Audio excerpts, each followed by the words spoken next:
Are recording here. Um, and so welcome to the Resilient Coasts, this Resilient Coasts meeting where we're sharing the draft Resilient Coasts Plan. Just briefly what we're going to be covering today. We'll just give you some updates on where we are in the process. We're nearing the end here. We'll give a recap of the planning process that we've used to develop this plan, talk through some of the key themes that we've heard over the course of engaging with all of you and developing this plan, and present the draft content and really the purpose of this plan, how we hope it'll be used. Then we're going to talk through what this comment period is going to look like that we're in right now, and give you information about how to submit comments during this draft period.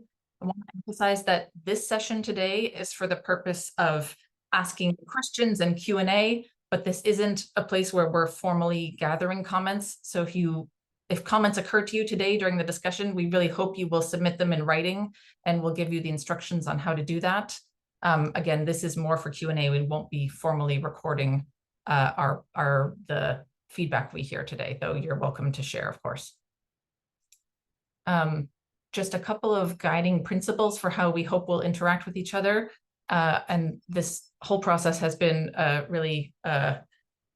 people have been really collaborative and good to each other, so we really appreciate that. But we'd love you to be present. This has been a pretty meaty and technical process, so we appreciate your attention, assume good intentions, and also be mindful of the impact, knowing that we all are experiencing the challenges of this topic of adaptation and resilience differently. Be open to another perspective. Make space and take space means that if you tend to speak up a lot in meetings, try to make sure you're keeping space for others to be able to ask a question. Likewise, if you tend to be quiet, we invite you to jump in, and we'd love to hear your questions. And really no technical expertise is needed to participate, and no question is bad or silly to ask. And if you're wondering something, somebody else might be also, and so please do feel free to ask. With that, let me turn it over to Deanna Moran to officially kick us off here. Thanks, Elizabeth. Good morning, everyone. Thank you so much for joining this meeting this morning. I'm Deanna. I'm the Chief Coastal Resilience Officer at CZM. I've been leading the Resilient Coast process. And the point of today is really to provide some information, as Elizabeth said, on the plan that we recently released. It is a draft. I want to emphasize that it is a draft, and we are taking feedback and comments on the draft really seriously. We want to hear your feedback so that we can make necessary revisions before finalizing the plan later this summer and into the early fall. As Elizabeth said, kind of before we get started, just want to emphasize, the purpose of this meeting is informational. It is not necessary as a participant in this meeting that you've actually gone through the entire draft. We know it's long. Maybe you just read the executive summary. Maybe you haven't read it at all yet, and you just kind of wanted to hear what was in it first. That is totally fine. That's the purpose of this meeting. As Elizabeth said, we really encourage folks to, when they've had a chance to go through the plan, submit their feedback formally through the comment process, and we'll talk more about what that looks like. You are, of course, welcome to share that feedback today, but we're not formally gathering and recording that for public comment purposes. So we just want to make sure that everyone's aware of that and they know to kind of submit those comments formally through the comment process. As Elizabeth said, really one of the goals of today is to have that kind of robust Q&A. So we're going to try and leave about 20 minutes at the end of this meeting to make sure we can get to your questions.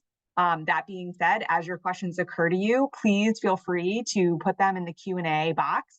We'll be kind of gathering those as we go. If there are kind of urgent clarifying questions that pop up while we're kind of presenting on the content, we'll try and answer those as we go, rather than leaving those to the end. But otherwise, we're going to try and really save a lot of that Q&A for the end of the meeting. But again, as your questions come to you, please feel free to put them in that Q&A box. Okay. So to start, we just kind of want to level set a little bit. Maybe it's been a while since you've been to one of these meetings. Maybe you're not as familiar kind of with the Resilient Coast planning process. So just so that we're all kind of starting from the same place, a little bit of a refresher on the goals of this plan and kind of how we've been approaching it. So this has been about an 18-month long process. We kicked off in November of 2023. We had our first public meeting in January of 2024. Our last meeting before this one was this past March. So hopefully you all have kind of been to those prior meetings and have been involved throughout, but in case you haven't, the goal of the Resilient Coast Initiative and this planning process is really to develop a statewide strategy for coastal resilience, and for that to guide state and local policy and management actions on the coast. This project has been overseen by the Executive Office of Energy and Environmental Affairs and the Office of Coastal Zone Management. And the process for kind of approaching the Resilient Coast Plan has really fallen into a couple of these different categories here. Really describing vision and goals and metrics for success for what it looks like for us to achieve a resilient coast, mapping geographic areas of vulnerability, both long-term vulnerability through coastal resilience districts and near-term vulnerability through what has kind of evolved to become our near-term adaptation areas. Evaluating new and current strategies for resilience, how those might be applied differently coast-wide, and then developing recommendations for what the state can do to really accelerate and move forward coastal resilience statewide. Deanna, could I just interrupt for 1 second? Somebody is not seeing slides. I think I'm sharing them. Is anybody not seeing slides right now? Okay. Maybe there's a tech issue on the end. Okay, carry on. Okay. And if you go to the next slide, this is our overall timeline for plan development. So as I mentioned, this has been about an 18-month long process to where we are now. We just released the draft plan last week. Oh, we have another person who says they can't see the slide. Folks, you might have slides in a separate Zoom window, so maybe it got tucked behind another window. I'll stop sharing and reshare just in case that helps.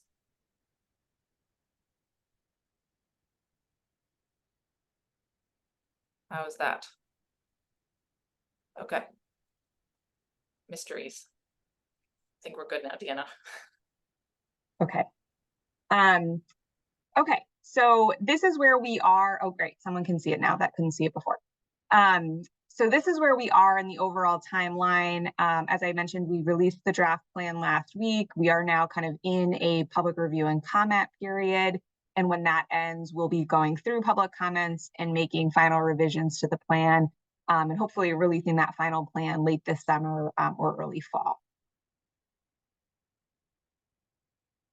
Okay, if you go to the next slide.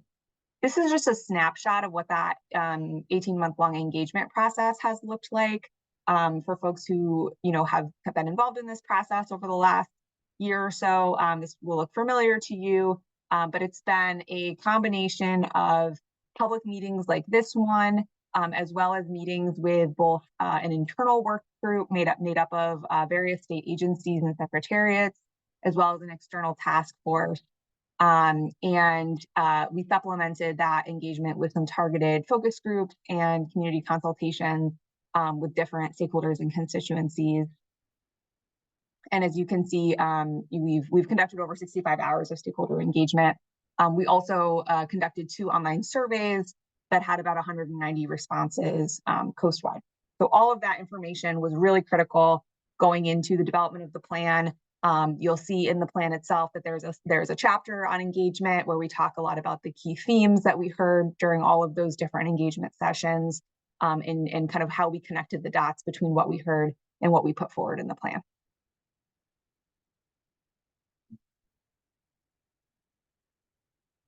If you go back one, there we go. Okay, so in terms of kind of key themes that have come forward for framing the discussion about coastwide resilience, we know that we are facing new challenges, that we have evolving challenges on the coast that require new approaches.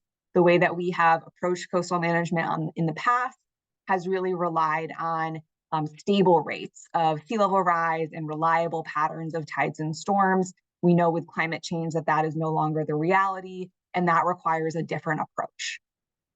We know that proactive planning and investment can help us reduce cost and damage.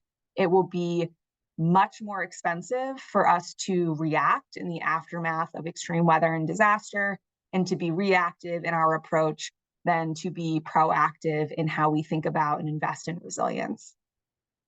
Managing the coast, as I'm sure a lot of you know already, requires collective action, but also requires planning for a range of scenarios and time horizons.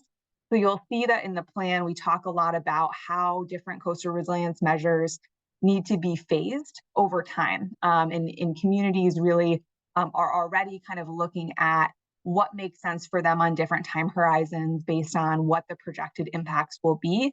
That makes coastal resilience planning a little bit complicated, but it is important to kind of acknowledge that in addition to there not being a one-size-fits-all approach, not everything needs to be done at once or should be done at once, and may need to be kind of phased in over time.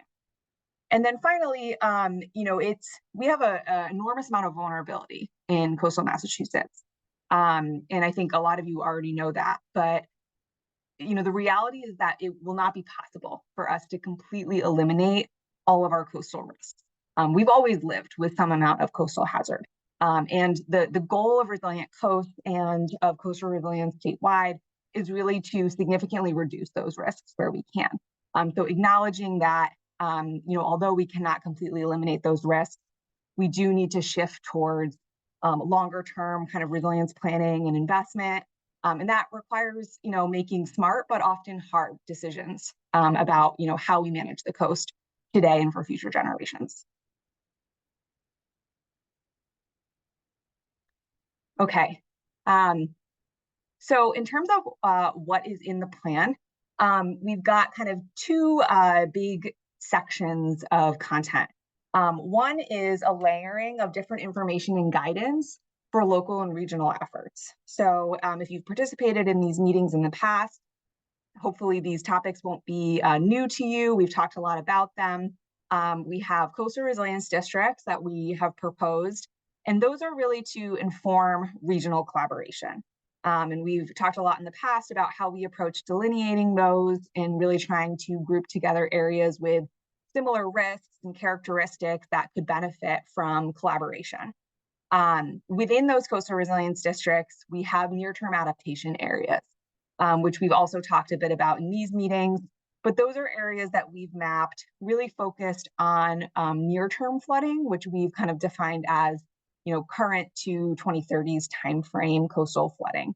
And not just where the flooding will occur, but where it also will impact high concentrations of people, housing, built infrastructure, and economic resources.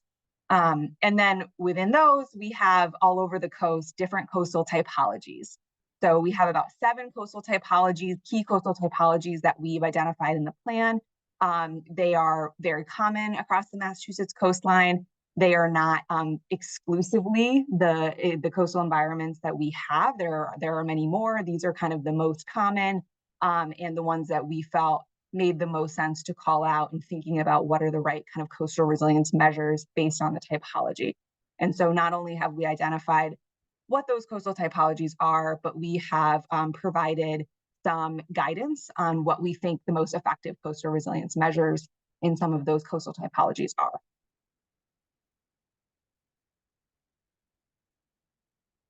So in addition to all of that information and data and guidance for local and regional efforts, we also have some kind of overarching statewide content. That includes establishing goals, indicators, and metrics for the Resilient Coast Initiative. I will say, and I think I've said this before, Resilient Coast is really nested within the state's broader resilience strategy, which is Resilient Mass. So Resilient Mass is kind of the umbrella initiative for all of our climate adaptation policies, plans, initiatives, and programs. Resilient Coast nests within that. And so to that end, you'll see in the plan that we talk a lot about how the goals and indicators and metrics for tracking success on Resilient Coast relates to our overall success on Resilient Mass. And then finally, we have our state-led strategies for coastal resilience. So we've proposed 10 overarching state strategies, and within that kind of 70 proposed near, medium, and long-term actions to be undertaken by the agencies and secretariats to help accelerate and move forward coastal resilience efforts statewide.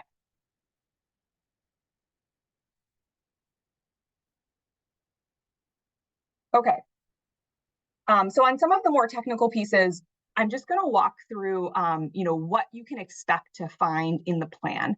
Again, just to kind of provide some information as you're walking through of what we tried to, put forward and what you might want to provide feedback to us on. So first, as our Coastal Resilience District, again, we spent a lot of time, 6 months ago or so, putting these proposed districts forward. We had an online tool, and we crowdsourced some feedback and information from folks on these. Back then, we did make some revisions to these based on that feedback. So this might look a little bit different than it did about 6 months ago when we put it out. But these are kind of the 15 proposed coastal resilience districts. Again, the idea here is that these will really help inform and drive regional collaboration on coastal resilience.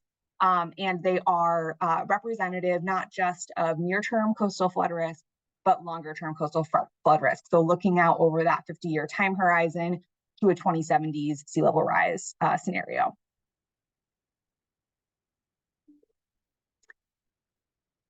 And then what's new that you'll see in the plan is that we've actually provided district summaries for each of those 15 districts.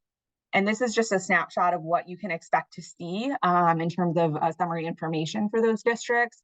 We have some narrative that accompanies these graphics, but we show the map of the district, the coastal typologies you can expect to find within each district, and then just some kind of data and summary information, including open space, structures that are at risk of flooding, and shoreline characterization.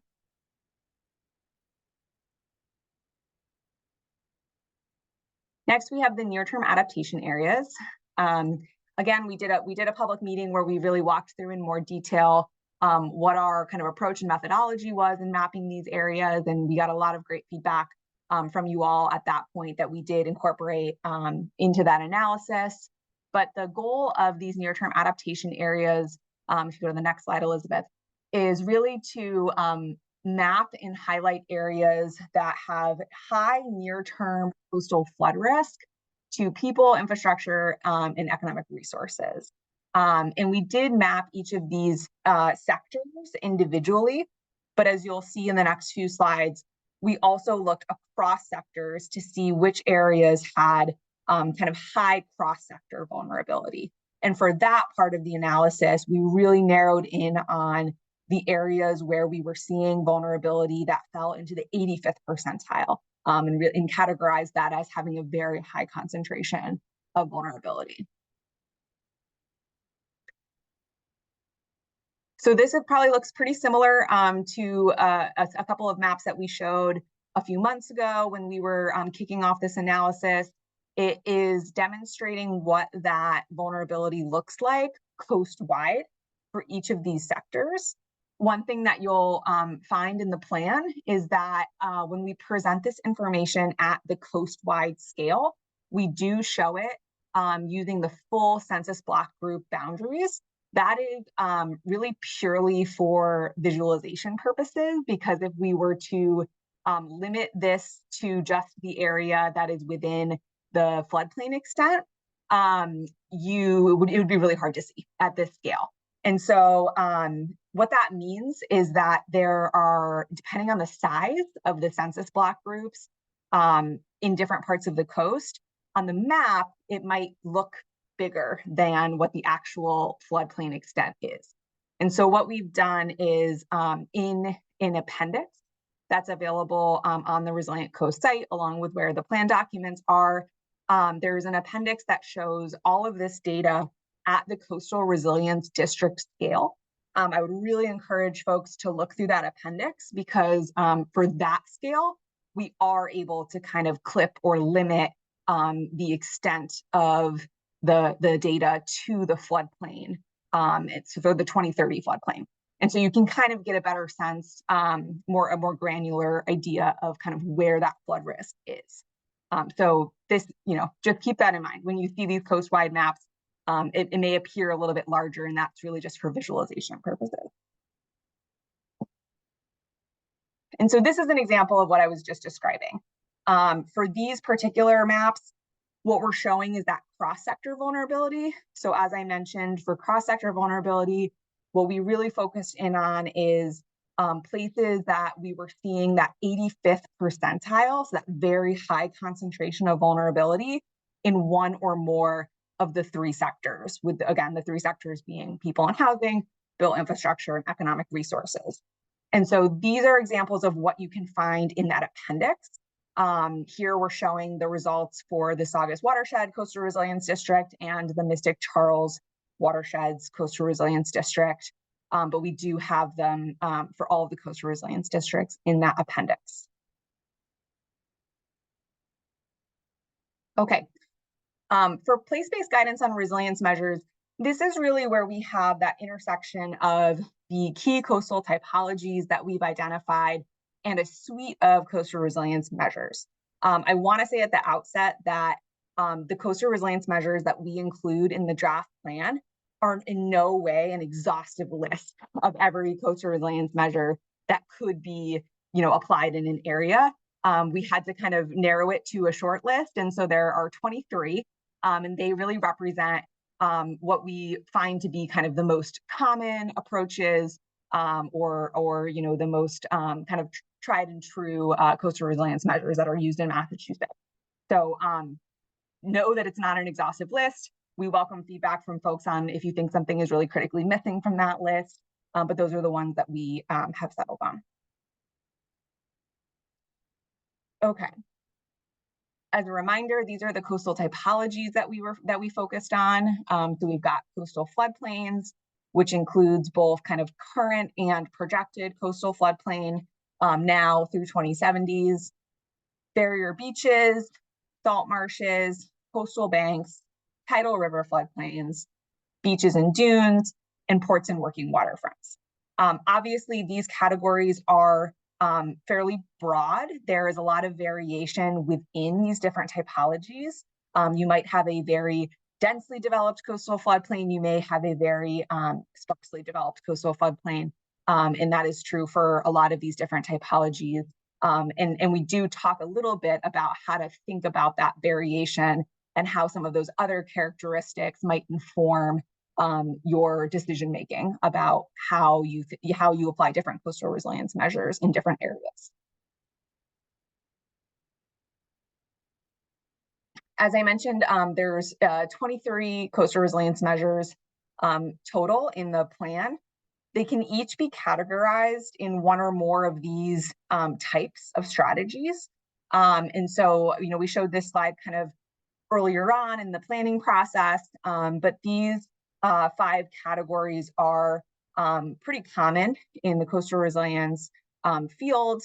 Hopefully they look familiar to all of you, but it varies from avoiding risk, and that's kind of proactive decision-making and investments to, make sure that we're not making risk more severe, things like, siting new infrastructure in places that are not going to be subjected to coastal hazards and that type of thing.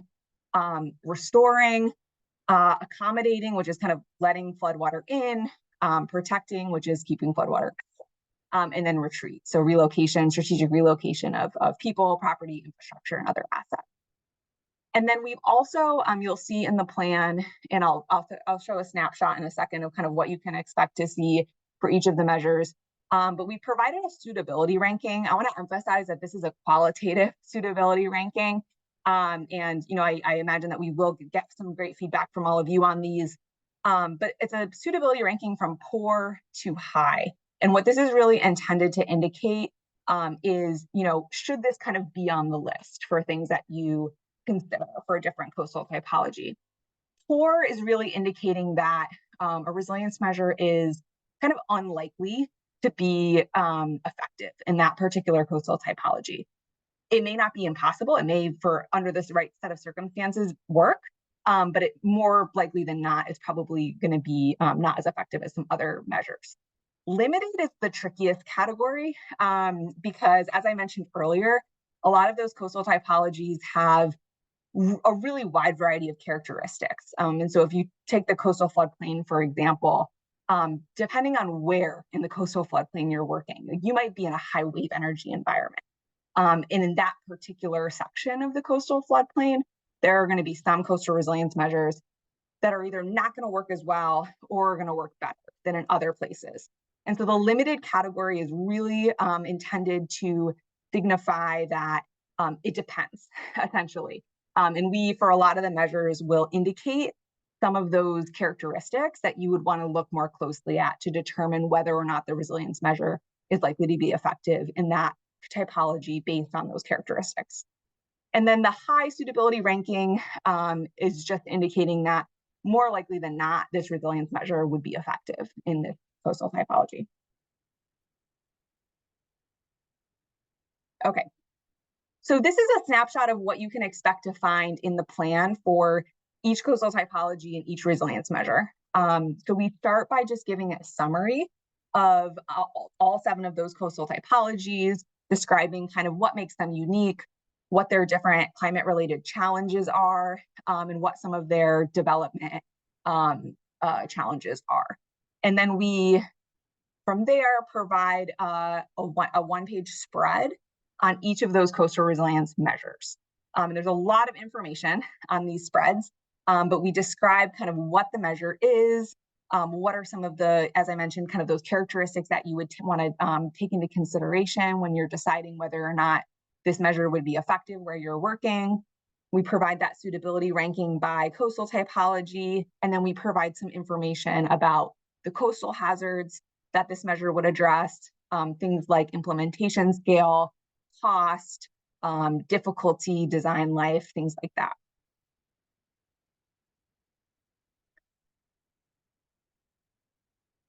And this is just an image from the plan. It is the kind of overall matrix. So you can see that we've got all of our coastal resilience measures here on the left and all of the suitability rankings for the different coastal typologies on the right. So these are repeated in each of those spreads, but this is kind of a nice summary chart if you're looking to kind of quickly reference it. So you can see how those different measures stack up for different coastal typologies across the whole list of measures that we looked at.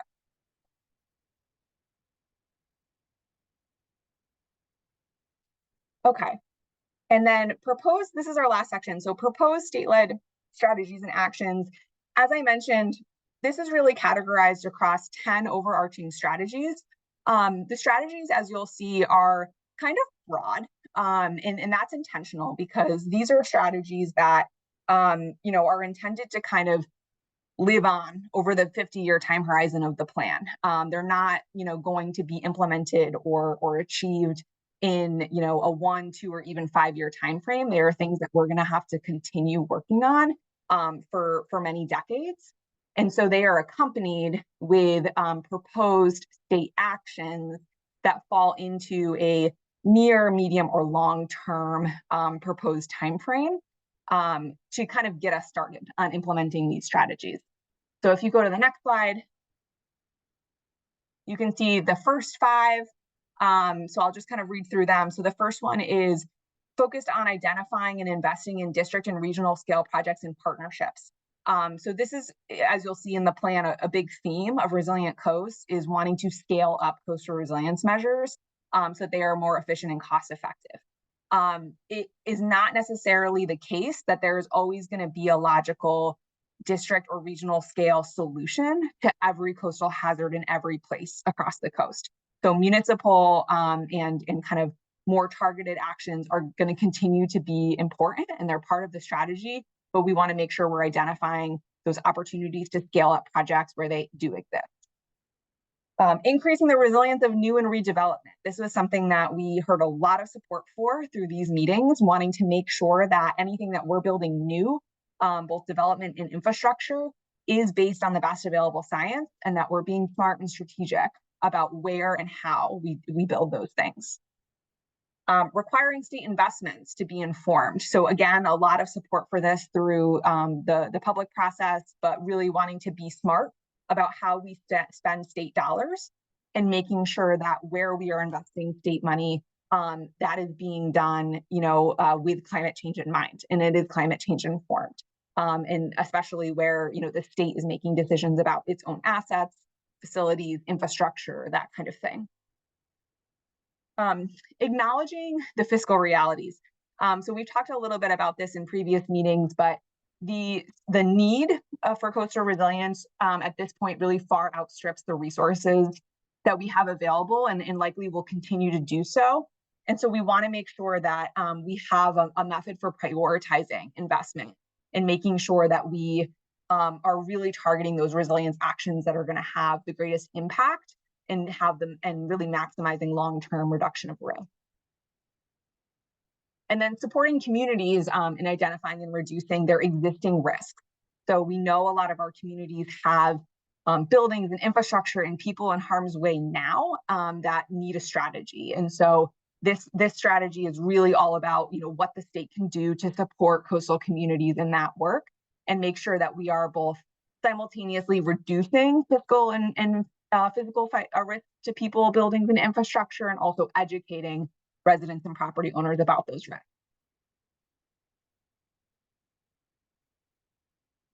Okay. And then these are the last five. So building the science and evidence base for coastal resilience projects. We, as I mentioned, have a lot of tried and true resilience measures and approaches that we know how to do, and we are doing in many cases across the coast. There is also a lot of new and evolving science and modeling and information about resilience, and we want to make sure that we are continuing to build that evidence base and that data so that it is transparent and available, and everyone is able to kind of work off of it. And so we know what those new and evolving techniques are that we can be using.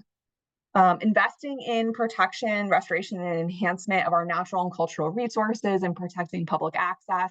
Our natural systems are one of our most valuable tools against coastal hazards.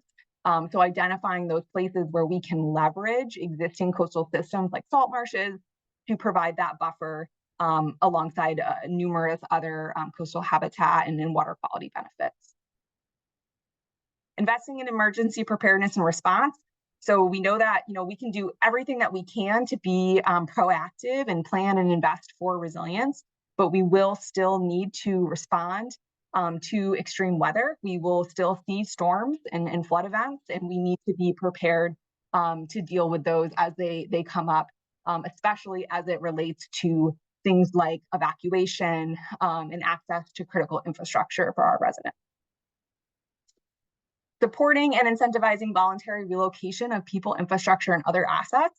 And so this is really about making sure that our coastal communities have the information, the infrastructure, the resources, and the tools that they need to decide whether or not relocation is going to be part of their approach to resilience, and helping them plan for that and phase that in over time. Whether that is moving a parking lot back a couple of blocks because it's consistently being inundated, or kind of rethinking where we might resite critical infrastructure and other municipal facilities. A lot of our communities are already starting to do this planning and have done a lot of great work on this. We want to make sure that we're providing them the support that they need to continue. And then finally, securing a thriving coastal economy. Our coastal economy in Massachusetts is really dependent on our ability to safely and resiliently access the water. And so we want to make sure that we are facilitating and investing in the resilience of our water dependent industries and businesses, as well as our recreational resources, which in many places drive really important tourism market. Okay. And so we don't have time during this meeting to go through all 70 of the proposed state actions, nor do I think anyone wants to kind of sit through that. And so this is just kind of a snapshot of what you can expect to find in the plan. And so this is showing you the spread for strategy number 1, which is all about district and regional scale projects and partnerships. You'll see that there is kind of a narrative overview of the strategy, including work that is ongoing to support implementation of that strategy, as well as a list of near, medium, and long-term, in some cases, proposed actions for state agencies to undertake to further this strategy. And that is where you'll see those 70 proposed actions appear. Okay, I know that's a lot of information, and it really is just a snapshot of kind of what's in the plan. If you've opened the document, you know it's about 172 pages, so it's pretty long. And like I said before, we don't expect that everybody on this call today has had an opportunity to read it in depth. This was really just to orient you to what you can expect to find and to talk a little bit about kind of the next steps for reviewing and providing comments. So if you go to the next slide, we officially kicked off a public review and comment period last week when we released the draft. We are going to be accepting public comments on the draft through 5 p.m. on June 12th. And there are a couple of different ways you can submit those. You are free to submit those by email to me, and you can find my email address listed here. Or if you prefer to mail them, they can be sent to the Massachusetts Office of Coastal Zone Management using the email address here. I will emphasize all of this information is also on the Resilient Coast website. And so maybe we can throw that in the chat, but don't feel like you have to rush to write this down right now. That is all available on the website, so you can find it there as well. As I mentioned, we are hoping to collect public comments through the middle of June, and then really take some time this summer to go through those and make any necessary revisions to the plan, with the hope that we will be putting out a final plan later this summer or early fall.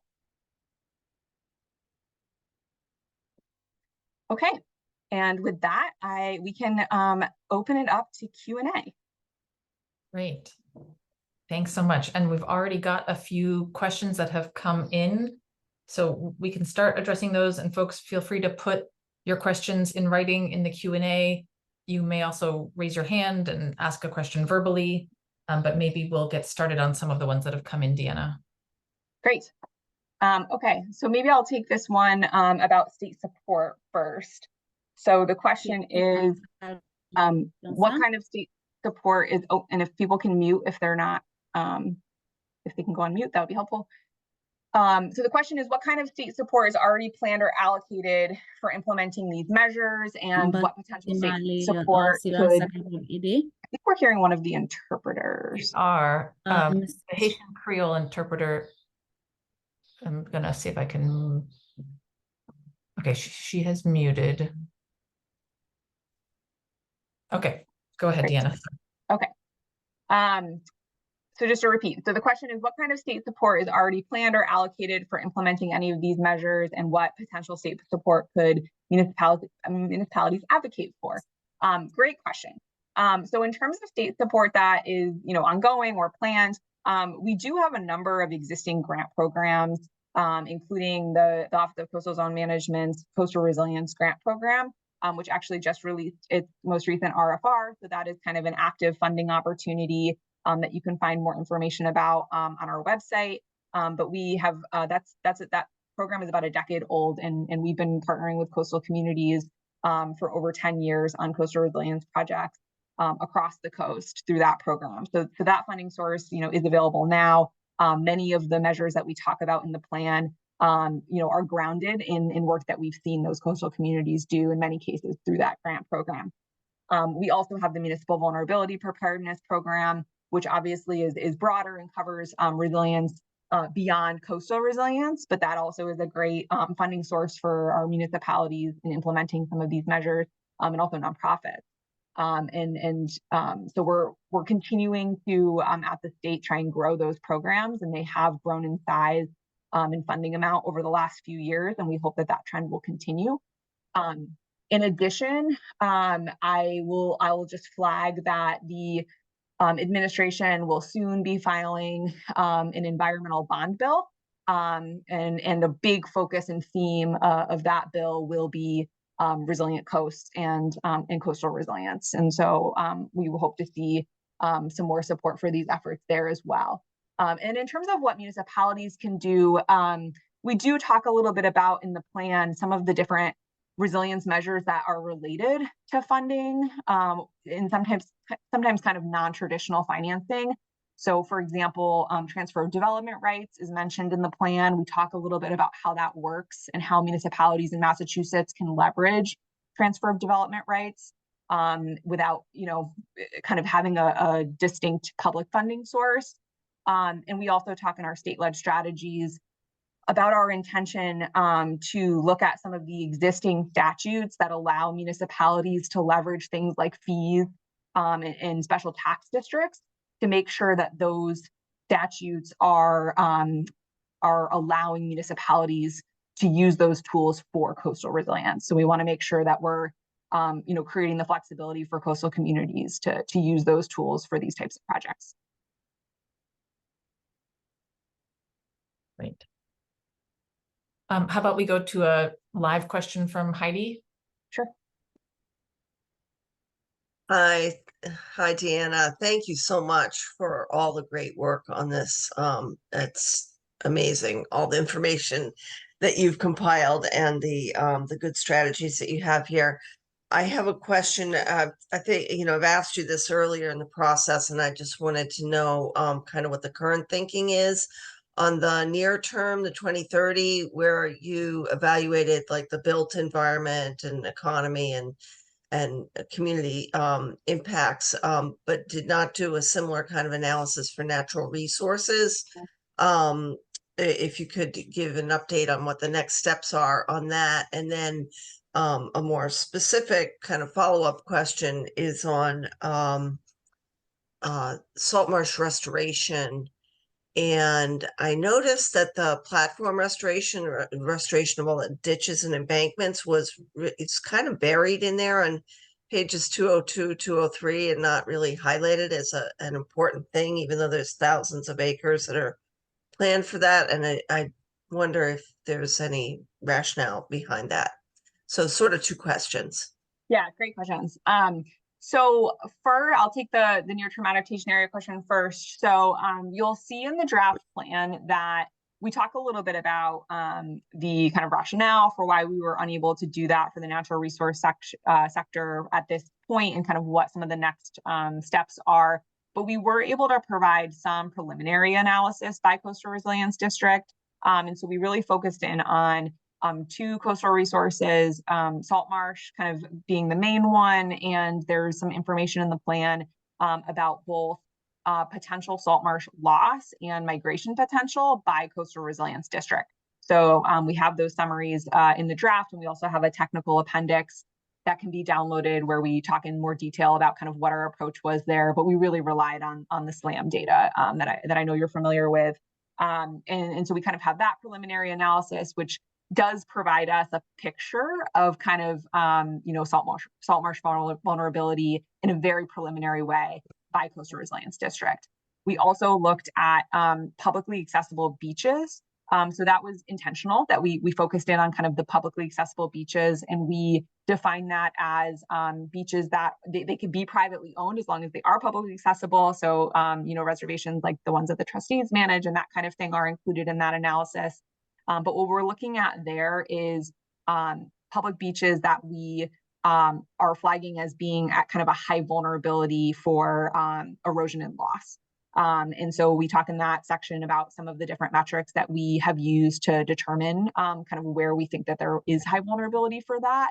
And that we provide a breakdown by Coastal Resilience District, both of the amount of publicly accessible beach that is in each of the districts now and how much of that could potentially be lost over a long-term time frame. And so those are the preliminary analyses that we have.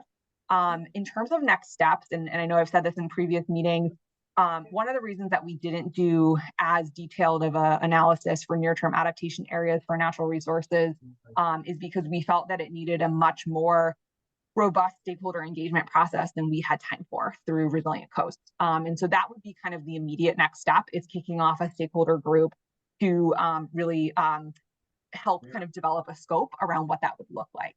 I think the other confounding factor for natural resources is, and we talk a little bit about this in the draft plan, it's a little bit harder to look at resources like salt marshes, for example, on the same time frame that we looked at public infrastructure and housing and that kind of thing on, because in a lot of cases, it's very hard for us to say, on a 2030s time frame, what will happen to some of those resources, and it's much easier for us to kind of look longer term. And you'll see that the analyses that we have done in the plan are on that longer term time frame. So Saltmarsh, for example, is looking out to like the 2070s time frame in that sea level rise scenario.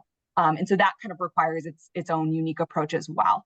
So that is what we'll be looking to do as a next step, is really bring that stakeholder group together and figure out what the methodology would be, with the goal being to have kind of a much more detailed vulnerability matrix for those different natural resource areas. And this also dovetails, I'll mention, with some of the work that's happening elsewhere in EEA through the Resilient Lands Conservation Coalition. We have a coastal working group as part of that coalition that is really specifically focused on salt marsh. And so a lot of this will dovetail with that work as well. Thank you. Great to hear. Great. Okay, I'm going to take this question from Kelly Strong next. He asked, what coastal typology do vacant DPAs fall under, aka DPA sites that are not currently occupied by maritime water dependent industry? They are not active port or working waterfront, but they are preserved for industrial maritime use. Great question. So vacant DPAs would still fall under the ports and working waterfront typology for the purposes of the guidance in the plan. This is, I think, an example, as I mentioned earlier, of one of those cases where you have a typology, but there's a wide variety of different characteristics within those typologies depending on where you are. In vacant DPA parcels in particular, as you know, Kelly, like is kind of even more intricate, because you might have an area that is a DPA and you have a couple of parcels that are vacant. And so that typology as a whole, is made up of kind of both active and, vacant parcels. What strategies would be most effective depending on whether they're active or vacant is going to depend on a site-by-site analysis. So this is an example of a place where we would say, okay, here's our overall guidance for, effective measures in ports and working waterfronts generally. But if you've got a vacant parcel, you might, analyze that on a site-by-site basis a little bit differently, would need to take into consideration kind of those unique characteristics. So the guidance is really not intended to supplant the need for individual site analysis. That is still going to be absolutely necessary in devising a coastal resilience strategy. It's really intended to be kind of a high-level starting point for thinking about kind of what that strategy might be.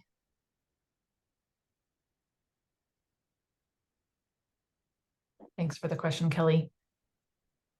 Deanna, we've got a number of other questions in the Q&A. There's another one sort of maritime themed from Jamie, which I just chatted to you. Okay.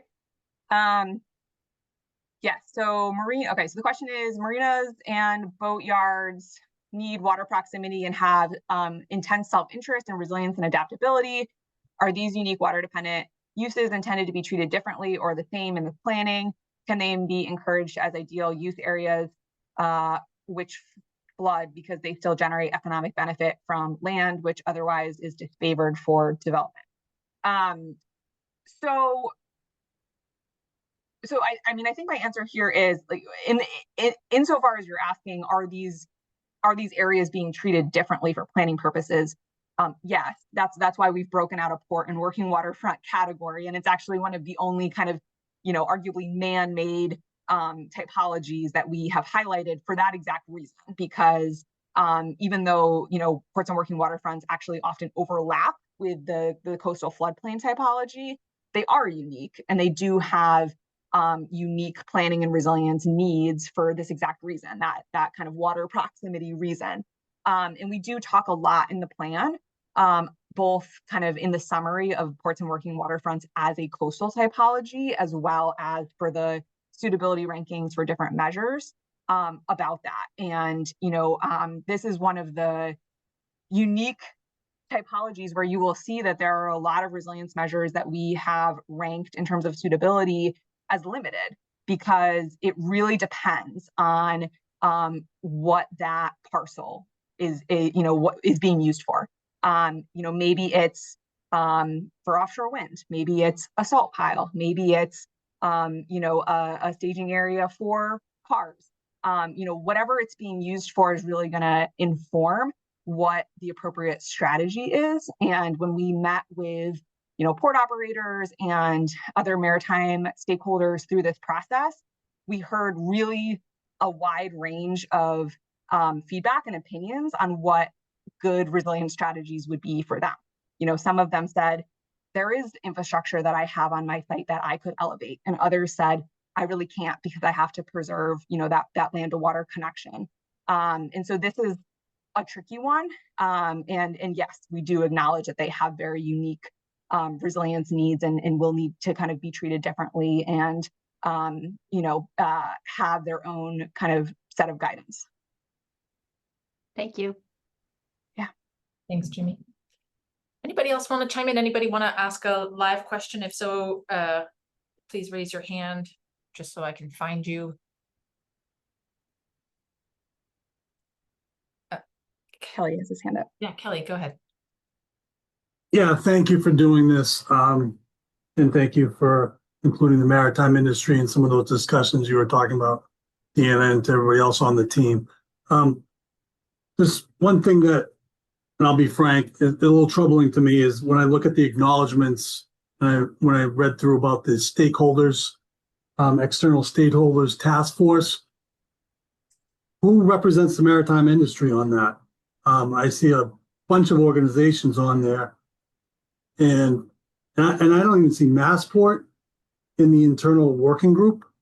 So who's representing the maritime industry in these discussions? I mean, because I think recognize that the maritime economy is very important to the Commonwealth. And this is any resiliency plans are ultimately going to affect existing and future maritime industrial facilities. What was the thought of not including somebody? Yeah, no, I really appreciate the question. And I think it's a really fair question.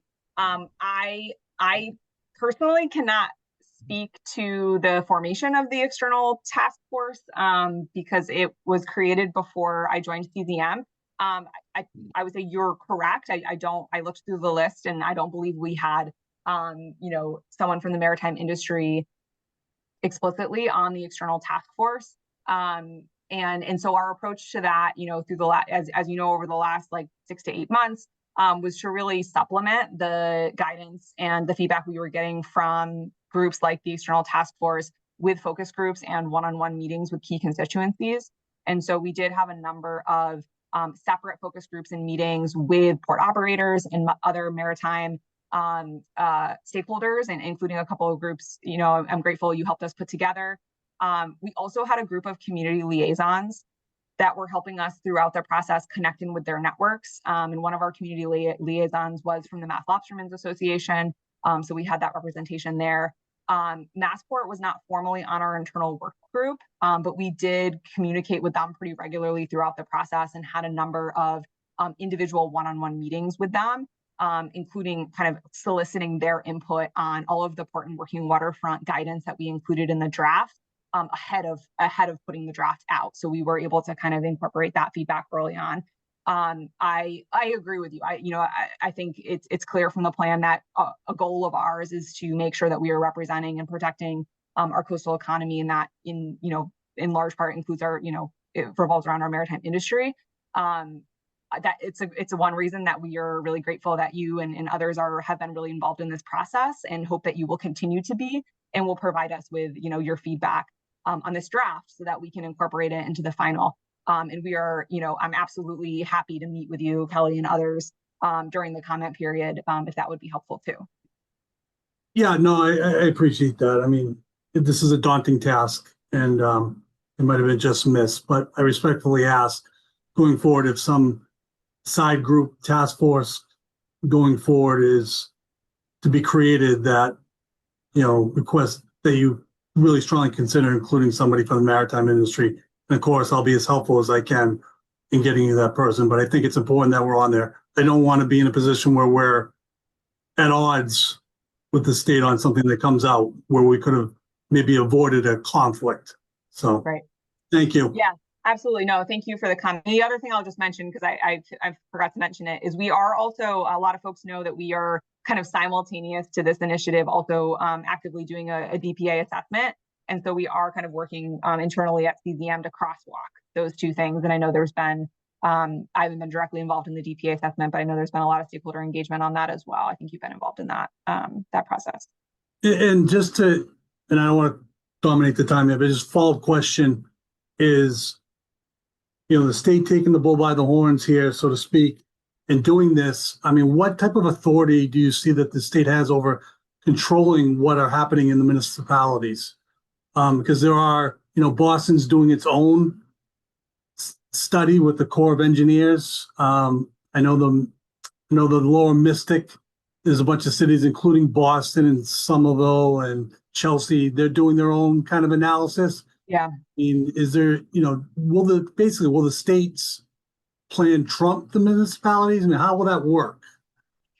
Yeah, it's a really good question. I think it really speaks to kind of the goals of Resilient Coast, which is to make sure that we're all working from a consistent framework. We would be unable to implement coastal resilience across the state without the partnership of our coastal communities, nor would we want to. Our coastal communities are really the ones on the ground who know their communities doing this work. Our goal with Resilient Coast is to put forward that framework so that everyone is working from the same information, has the same guidance from the state in terms of, you know, what we think is likely to be most effective where, what we see as priority areas for intervention and investment, and supplementing that with some of the state-led actions, which you'll see in the plan, which are intended to provide, in some cases, direct assistance, incentives for municipalities to be working with us on different initiatives or making investments in certain ways. And so that's how we're really thinking about our role. We do not want to supplant the role of coastal communities in this work. We need them to continue on. Our goal is really with this plan to provide, again, that guidance, that information, and to be really transparent about what the state sees as opportunities and priorities for investment and planning. Thank you. Thanks, Kelly. Okay. Okay, we're a little bit past time, but maybe we can do one or two more questions. How are we doing on questions? Do we still have a lot? We've got a few in the queue here. I'll pull some to chat to you. And we can also see if maybe one other person wants to chime in verbally. I see one that I'm going to answer. There's a question. Oh, I see it was already answered. Never mind.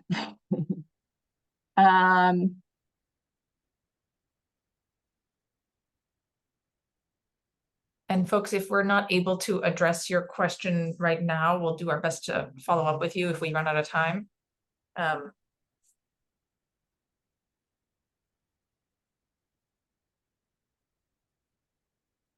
Was there one that you wanted to flag for me? Yes. Did you see the chat I sent? Sorry, folks, you're seeing a little behind the curtain here as we just try to. No, I didn't. Sorry. Do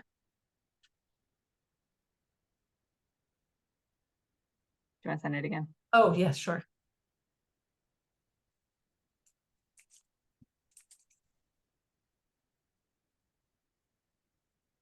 Oh, got it. Okay.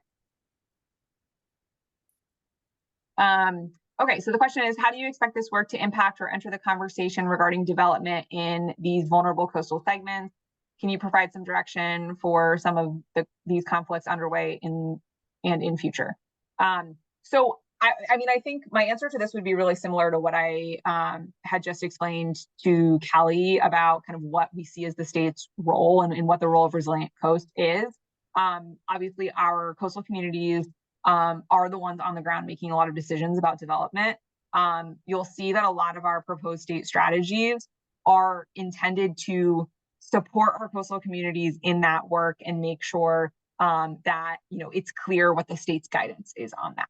So, for example, one of our proposed state strategies was for the state to develop some training materials for local boards and commissions, which are often staffed by volunteers who don't necessarily have kind of the background or the expertise in coastal hazards. that might be really important for making decisions about development locally. And so making sure that we're providing that information.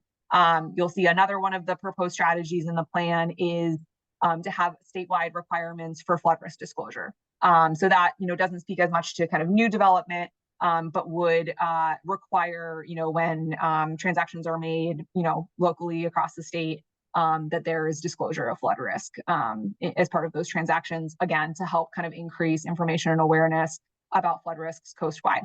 So those are kind of the ways in which we are looking to support and provide education and information and data to our coastal communities in making these decisions. Obviously, we also have a regulatory role that we do play through environmental permits and environmental review. And there are a number of state strategies proposed, in that area as well in the plan in terms of what we expect to see when permits and projects come in for environmental review. Again, wanting to make sure in implementing that strategy around, making sure new and redevelopment is prepared for climate hazards. The best available information is being incorporated. Our guidance on what is likely to be effective in terms of coastal resilience strategies is being considered, that kind of thing. Hope that helps, Liz. Okay, we probably have time for one or two more. Jamie, I see your hand. I'm just going to see if there's anyone we haven't heard from, but then I'll come to you if we don't hear from others. Anybody else want to chime in? Okay, Jamie, floor is yours. And then we'll go to Pallavi. Yeah, oh, please go to Pallavi first. Okay. Please, Pallavi. Oh, thank you. This is unbelievably great. So my question is more on the implementation and I'm wondering if the conservation commissions who are going to be potentially looking at projects from a regulatory standpoint and, weighing in on, impacts as well as potential mitigation, would you be essentially doing a training for conservation commissions? And I guess the second part of the question is from a planning perspective, are there ways that, these guidelines can help municipalities, the coastal municipalities also deal with, so the buffer between inland and coastal development, which has been addressed in your in this particular plan, but I'm wondering in terms of a follow-up from a regulatory standpoint, how that buffer zone will be handled. Thank you. Yeah, those are great questions. So I'm going to take the last one first and say, we did, as you mentioned, try and address the kind of inland coastal interface for flood risk in the plan. But, one limitation of the current plan is that we have not been able to incorporate compound flood risk. So you'll see in the plan in terms of next steps and proposed strategies and actions, one thing that we are hoping to do once we kind of move into the implementation and next phases is to look at that more closely. There is work ongoing at EEA to do some inland flood modeling based on precipitation and riverine flooding, and that's kind of a critical first step. And then the next step would be really to combine those models so that we can understand that compound flood risk, and that will be really important. I mean, I think that will really change the potentially the outlook for some of these areas, especially those communities that have kind of been brought into the coastal zone through this plan because they're up tidal rivers and are expected to see that kind of increased tidal influence. I don't think we're probably fully capturing their flood risk right now without that compound flood risk data. So that is absolutely that is on our radar. It's kind of universally a priority within the state that we want to make sure we have that information. We just don't have that data yet. So that's definitely a next step. On the first question, so on kind of training materials and working with boards and commissions, I think we once we move into implementation, we will flesh out more what exactly that might look like. The kind of current recommendation or the proposed action in the plan is to develop essentially a training module, and so the idea there was those board and commission members have kind of some mandatory training that they have to do as a member. Like if you've ever served on one of those, you have to do the ethics training and that kind of thing. So the idea would be, it would be kind of a voluntary version of that. And we would ask our coastal communities to ask, that their boards and commissions complete that so that we can make sure people have that information. And so that's kind of what our current thinking is. That might evolve, but we'll kind of flesh that out more once we move into implementation. Thank you. Thanks. Jamie, did you still want to chime in? If there's time, yes. Yeah, Please, I think this might be, maybe we'll do this one last question. Okay, it may be a big one.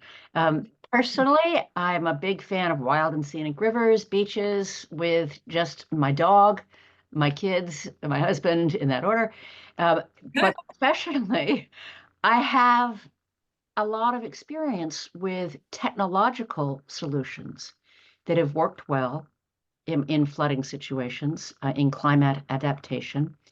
And I would like to know how you all have in the plan, or how you plan in the future to include tried and true, well understood technologies and structural integrity engineering developments, as opposed to retreating away from our shorelines. Thank you. And I'll give an example. Inland, we've certainly found that stormwater management can be handled quite well with in-ground retention and then gradual release after storms have abated. So just how do you plan on handling technology and engineering? Sure. So I think you'll see in the plan, when you look through kind of the proposed measures, that in addition to having a number of measures that are more focused on, like nature-based solutions, we have a number of coastal engineering structures that we've evaluated. So those are going to be kind of your tried and true structural solutions, seawalls, revetments, breakwater, like that's all captured in the plan. And we talk about kind of what the advantages and disadvantages of those strategies are in different coastal typologies. They may continue to be effective strategies in some places, especially where there is existing armoring and existing structures. There are other places where it's not going to be a long-term solution, and that just is the reality. And so we have to kind of think about, well, what can we do in the near term? Maybe in the near term there's a a strategy to kind of elevate a seawall or a revetment. And then longer term, we find that because of storm surge and erosion, it's not going to hold up. And so that is really kind of our goal in evaluating that whole suite of measures, including coastal engineering structures, to provide some guidance on kind of what the effectiveness of those might be in different places, depending on the time frame. And I'm sorry for a follow-up, it's the same thing. Coastal conservation commissions are so hardworking as volunteers, but they are volunteers. Yeah. Can I fairly say you don't intend to outright ban these structures, these engineering solutions, these possibilities? You intend for them to be realistically evaluated as to whether they're effective? Yeah, I mean, I might actually tag in Allison to chime in on that one.